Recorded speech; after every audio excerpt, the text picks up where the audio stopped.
never seen anything like this before in my life. So it appears that Adrian Broner is yet out of another opponent, and his fight, his return to the ring is, well, literally next week. And it appears that Michael Williams Jr. suffered an injury. They're saying that his jaw is broke and that he's out. So that's 3 opponents down for Adrian Broner.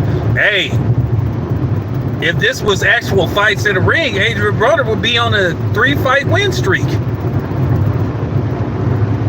And I'm going to tell you right now, this is just crazy.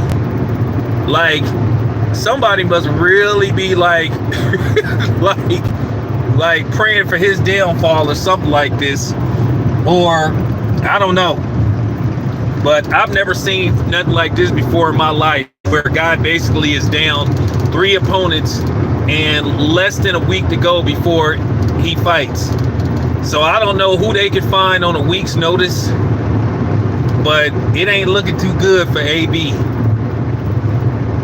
And you just kind of wonder what is going on behind the scenes. And I'm not about to talk conspiracy, but there are going to be other people talking conspiracy, because it just seems like it's a conspiracy. It almost seemed like somebody is just determined for Adrian Broner not to fight. You know, Ivan Redcash mysteriously dropped out because of issues behind the scenes with money. Then Hank Lundy, he had to drop out because he basically tried to drop out of another fight to have this fight. And basically, he pretty much, to make a long story short, was in breach of contract. And then now you have this guy, Michael Williams Jr., who's out. So you got to be thinking to yourself, what is going on? And you got to just keep it a buck. This is just a bad look for BLK Prime. Bad look for AB. Bad look for everybody involved with this, because now, you know, you headed towards your second big event, and you got to just keep it a buck. It's a disaster. It's to the point to where it's low now. But me myself, I feel bad because, you know, anything black, for the most part, I wanted to succeed. But man, this is like BLK's like second fight, and it's already a debacle. Now, there are some people behind the scenes that was praying, you know, a lot of content creators that was praying for the downfall of BLK for whatever reason. Oh yeah, the you know who's. You know who I'm talking about. Those dudes. You know, the fake pro-black dudes. Those cats. But I'm like, you just can't make, I'm serious, you just cannot make this up. I've never seen anything like this before. I cannot remember a fight that was supposed to take place and you got a guy that was possibly out of a fight because 3 opponents had to back out of the fight. Like, I cannot remember anything like this ever happening.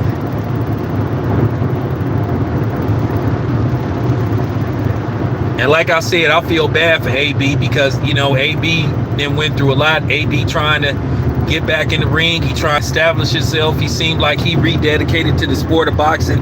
And then you have this. How are you minus? I'm like, how are you minus another opponent? It's getting to the point where Adrian Broner just gonna have to go to the ring and just pick somebody out of the audience to fight and just tell them to, you know what I'm saying? Just put them in some shorts and give them some boxing gloves. This just gonna get to the point to where Adrian Broner might have to fight, you know what I'm saying, a professional boxing version of the Tough Man contest. I mean, it's literally getting to that point.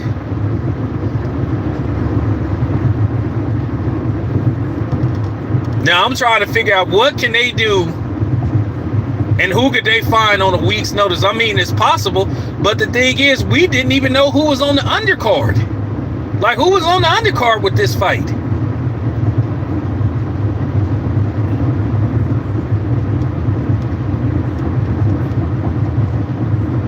Like, for real, who was gonna be featured on the undercard? I'm talking about the fight is a week out, and now Adrian Broner is left without an opponent.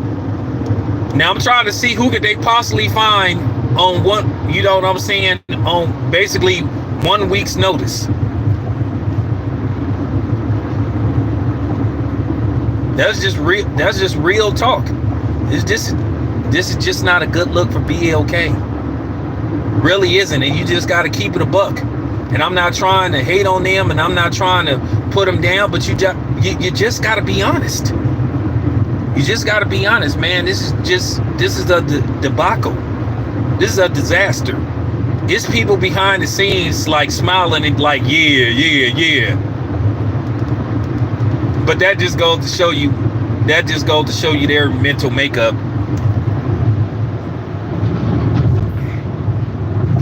That just goes to show you what they all about, man.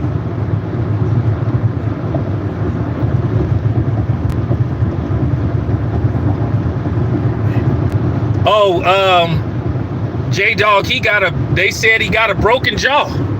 Said his jaw got broke, which I'm trying to figure out, how did his jaw get broke? I mean, I know it supposed that happened in sport, but I mean, isn't that what the headgear is for? So where you don't have an incident like that? I can understand getting a black eye or something, but you getting your jaw broke? And then I think Roy Jones Jr. was the head trainer for Michael Williams Jr., and they parted ways with Roy Jones Jr. You know, I got to do more research. I got to do more research, but I got text, and then I did a little bit of research, and then they said that the fight was off because Michael Williams Jr. suffered an injury. So I don't know what they're going to do. Like I said before, it's getting to the point where Adrian Broner, like I said, he may just have to pick somebody that come to the fight and just, you know what I'm saying, put them in some shorts, maybe a wife beater shirt and some gloves, and just, you know what I'm saying, and just take it from there.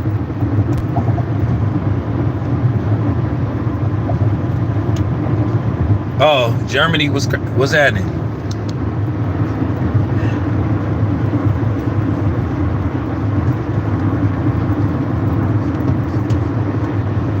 Well, they said it was an incident, and they said that Michael Williams Jr. jaw got broke. But like I said before, I just ain't heard of nobody getting their jaw broken sparring. I heard of rib injuries and, you know, sometimes getting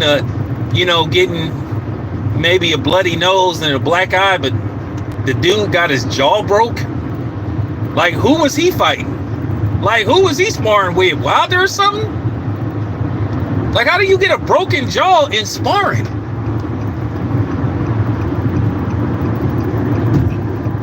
But yeah, when everybody hear about this, I expect all kind of conspiracy videos to be jumping off. And I'm going to just listen to what everybody have to say without trolling, but I'm just keeping it a buck.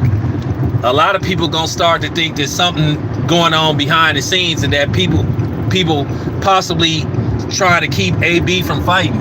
So, you know, I just ain't never seen nothing like this before in my life. So, but this is going to be tough. This is going to be really tough. Like I said before, this is just not a good look for BLK Prime and everybody involved. Like I said, I know there's some people behind the scenes praying for BLK BLK to fall and all that kind of stuff and fail. So, I mean, it is what it is, and that's unfortunate. So to show you people ain't as pro-black as they pretend. All right, so let me move on. All right, so it appears that Tank has settled his issue in court. It appears that Tank pled guilty to a hit and run incident. I forgot when it took place, either 2020 or 2021. And he pled guilty, and it appears that Tank is going to possibly just sit for, like, he gets sentenced on May the 5th. So days. I hope that's all the time he has to do. But Tank is supposed to possibly do like like 30 days in jail, and then he'll get out. Hopefully nothing else happens. But now we can try to see if we get ready and prepare for this fight with Tank and Ryan Garcia. But, you know, the powers that be, I'll talk to the powers that be. I'll talk to one of the high uppers, you know, and they told me that I can tell you what I was told is conflicting with what Golden Boy is telling people. And that's all I'm gonna say. From what I was told, that they still got some stuff that need to be worked out. I hope this get did by Monday. Matter of fact, I hope it get did today. But I don't know, because today is February 17th. Oh yeah, by the way, happy birthday to Michael Jordan. Happy birthday to one of the all-time greats. I'm not gonna say the GOAT, but happy birthday to Michael Jordan. Michael Jordan turns 60 today. He turns the big 6-0, so happy birthday to MJ. But yeah, this is just crazy. But anyway, yeah, it's unfortunate what happened with Tank. And like I said before, I don't ever want to see any brother. I hate to hear about any brother going to jail. It's just always sad to hear about a brother going to jail.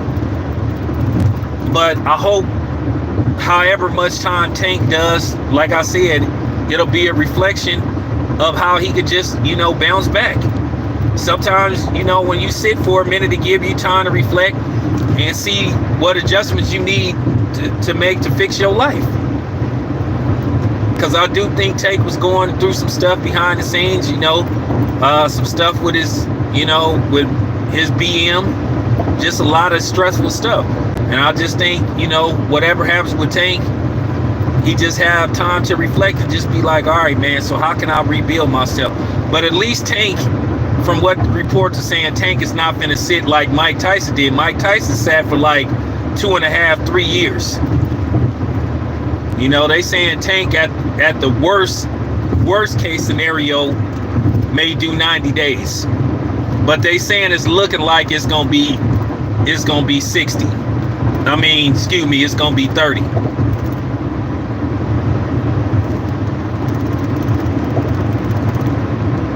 But from what I heard, what he supposed to have did, that wasn't a good look. But I wasn't there, so I don't know. It's, you know what I'm saying, it's her story, her side of the story, is Tank's side of the story, and then somewhere in between, or however the scale tips on who you favor, who you believe. That's pretty much it.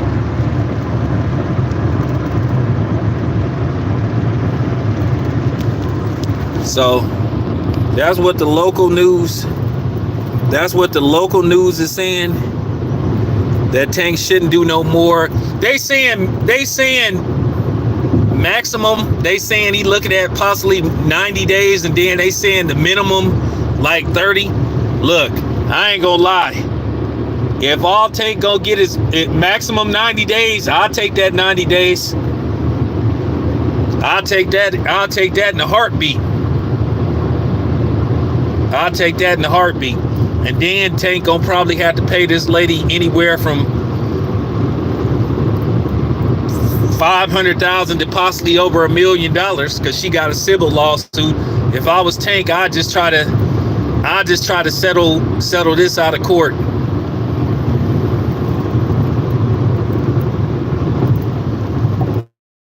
Oh well, that's funny. I only been to Baltimore like one time.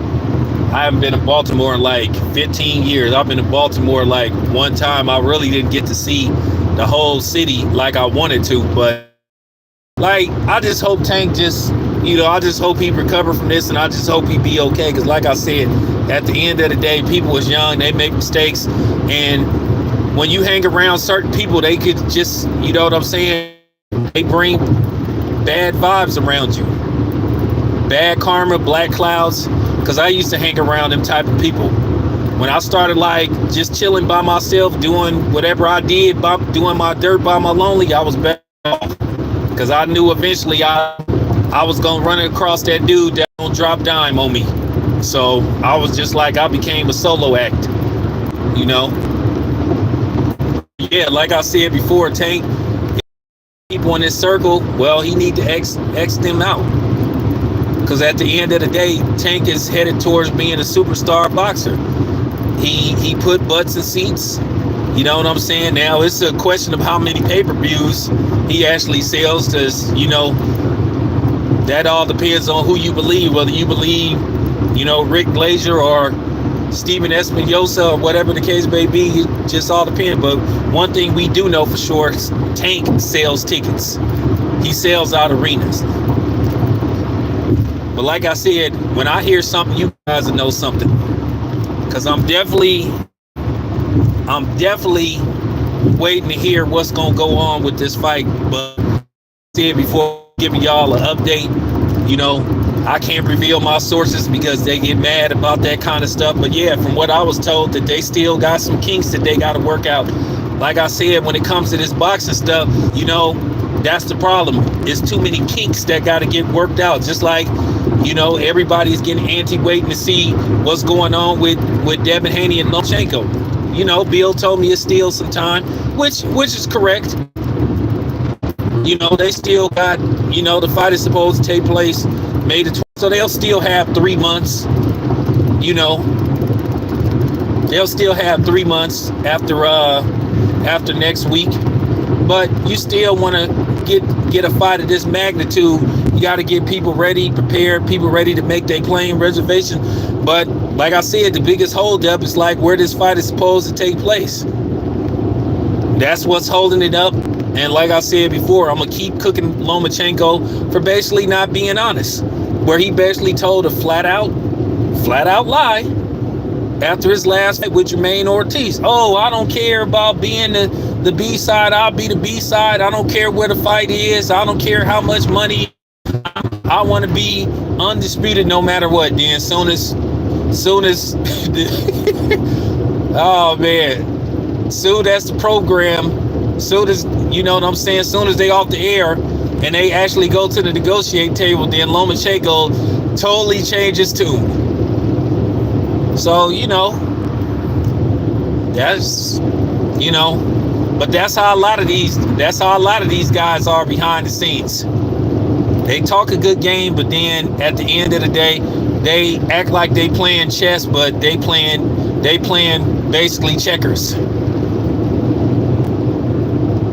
And some ain't even playing checkers, they playing like Connect 4. And if you don't know what Connect 4 is, that's like a generic version of checkers. So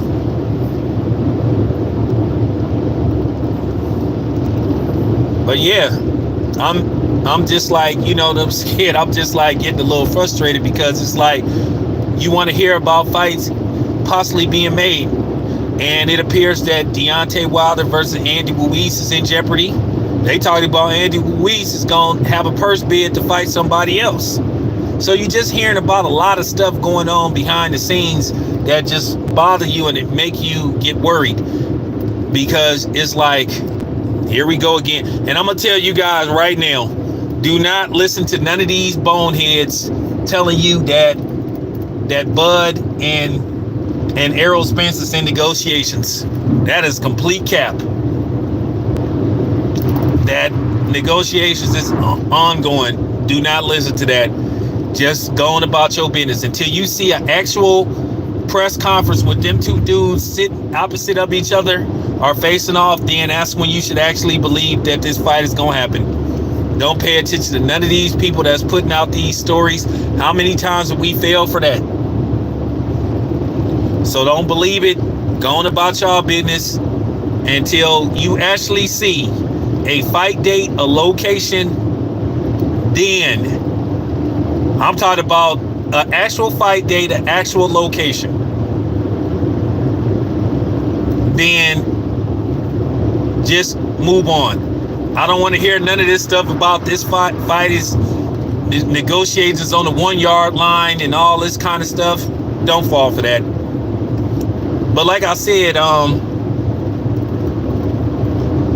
yeah, just move on. Don't even worry about that. Don't even listen to these dudes. You already know that these other clowns that was talking all this yin yang about Terrence Crawford like ducking the fight, which was complete nonsense. See, they ain't got nowhere to go now that other people is complaining about certain things that's going on behind the scenes. They real quiet now that they, you know what I'm saying, now that somebody else is talking the same stuff. But you know, I gotta be cool for right now, because I'll break it down to you guys later on. But now everybody quiet now that they moved on to something else. I told you. Now you see, once again, I knew what I was talking about. Told you to stop listening to these dudes with their fake panels and listening to people that don't know a damn thing about boxing, that just be making stuff up, don't do no research. I keep telling you, just because they got 80, 90,000, 100,000 subscribers don't mean that they know what they talking about or they telling the truth. Like I said, I'm actually out there in the field. So I'm just, letting you guys know, man, don't fall for the okie doke, man. That's real talk. But anyway, appreciate you guys listening. You know what I'm saying? I'll be back later on. I don't know if I'm going to work today, but if I'll go to work, I'll really, get to the thick of things. I got an interview scheduled for today. I don't want to say who it is. I don't want to jinx it. But hopefully, if I get this interview, I'll bring it to you guys later on today. But anyway, appreciate it. I'm out.